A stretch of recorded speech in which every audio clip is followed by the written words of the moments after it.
In this Soviet-era building, some of Ukraine's most vital military men and women are being trained. This, a school for kamikaze drone pilots. These students are being trained to become first-person view or FPV drone pilots. They'll wear these headsets to actually see what the drone is seeing.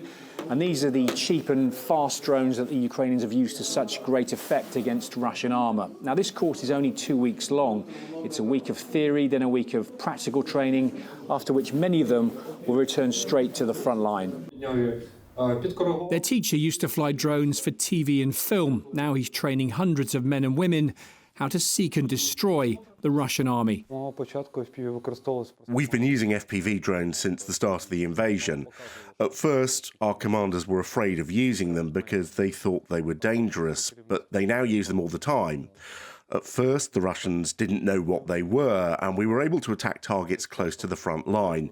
Now they've moved everything back about 6 to 8 kilometres. In Bakhmut, for instance, we used FPV drones to hit individual Wagner soldiers in their trenches.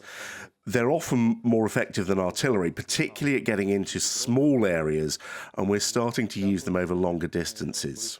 The students use simulators to practice flying, manoeuvring their drones through different landscapes. These are difficult to fly, and on the battlefield, their success ratio is low, which is why Ukraine says it needs thousands more. No one can say how many drones are being used because they're being supplied from so many places. But I can say that for every 100 drones, about 10 hit the target. So 90 of them are just lost. Some elite units, though, are 70 or 80% effective. From 30 drones, 25 hit the target. Drones can't replace artillery, but one $500 drone is much cheaper than a guided artillery shell. 300 men and women have been through this school. Funding comes from donations and the fees of some private students. On another floor is an engineering workshop. In here they repair damaged aircraft and work on new tech, trying to find ways to increase range and battery life and make these drones more autonomous. The next war will be a battle of AI. Some drones are using it, but they're not that accurate and still need work.